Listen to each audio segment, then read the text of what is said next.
שלום לכם, תודה שחזרתם. אנחנו היום נתחיל בהסבר על נושא שאולי אתם מכירים אותו, אולי לא, חילוק להכלה. אז תעקבו אחרי הצבע האדום, כתבתי פה בחילוק להכלה, נתחיל מהשלם. במקרה שלנו זה 6 כדורים, ונמצא כמה קבוצות בעלות גודל שווה יש לנו. אז השאלה אומרת לי ככה, יש לי 6 כדורים. אתם רואים, בציור יש 6 כדורים, ואני רוצה לחלק אותם כך, שבכל סל יהיו לי 2 כדורים. כמה סלים יש לי? אז בואו נעשה את זה ביחד. בואו נראה. אני אקח סל אחד, אני אביא אותו לכאן, ואני יודעת שאני רוצה שיהיו לי 2 כדורים, נכון? בכל סל. אז בואו ניקח כדור אחד, ועוד כדור. אני רואה שנשארו לי כדורים. אז אני אקח עוד סל. אני אביא עוד סל. אמרו לי שבכל סל מותר שיהיו לי רק 2 כדורים. ניקח את הסל השני, אני אביא לו את הכדור האחד, 2, ומה נשאר לי? עוד 2 כדורים, אז אני אקח עוד סל. ואני אשים בו את 2 הכדורים האחרונים. ומה אני רואה? גם כאן יש לי בכל סל 2 כדורים, אבל יש לי 3 סלים. נכון? זה היה התנאי, שיהיו לי 2 כדורים.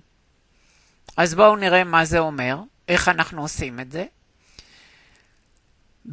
אמרנו שבחילוק להכלה, כן, אמרנו שנתחיל מהשלם, נתחיל מכל הכדורים שיש לי, השלם, 6 כדורים, ונמצא כמה קבוצות בעלות גודל שווה יש לנו, אבל אנחנו יודעים את הגודל השווה.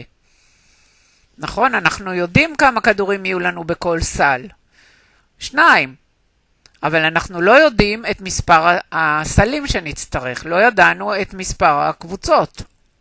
אז מה עשינו? לקחנו כל פעם 2 כדורים ושמנו בכל סל עד שנגמרו לנו כל הכדורים. וידענו כמה קבוצות יש לנו, של 2 כדורים יש לנו. נכון? אז נכון, התרגיל הוא 6 לחלק ל2, וזה שווה ל3. מה זה 6? 6 נקרא מחולק שלנו, ו2 נקרא מחלק, ו3 נקראת המנה.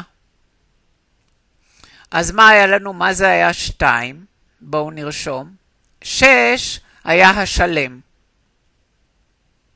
נכון? מה זה היה? מספר הכדורים. יפה. מה זה היה 2?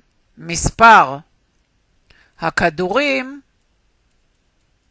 בכל, נרים קצת את המסך, בכל סל. ומה זה היה 3? מספר הסלים. נכון? אז שאלו אותי כמה סלים יש לי. אז יפה מאוד. אז מה שעשינו זה, אנחנו שאלנו את עצמנו, 2, כן? 2, אמרו לנו 2 כדורים, 2, כפול איזה מספר יהיה שווה ל6. אתם רואים? 2 כפול איזה מספר יהיה שווה ל6. אנחנו יודעים ש2 כפול 3 שווה ל6. אנחנו בחילוק הזה אנחנו יכולים להגיד כמה פעמים 6 מכיל את 2. אז אנחנו יודעים ש2 נמצא 3 פעמים בתוך 6. ואני חושבת שזה די ברור, נכון? ברור לכם שההבדל בין החילוק לחלקים וחילוק להכלה.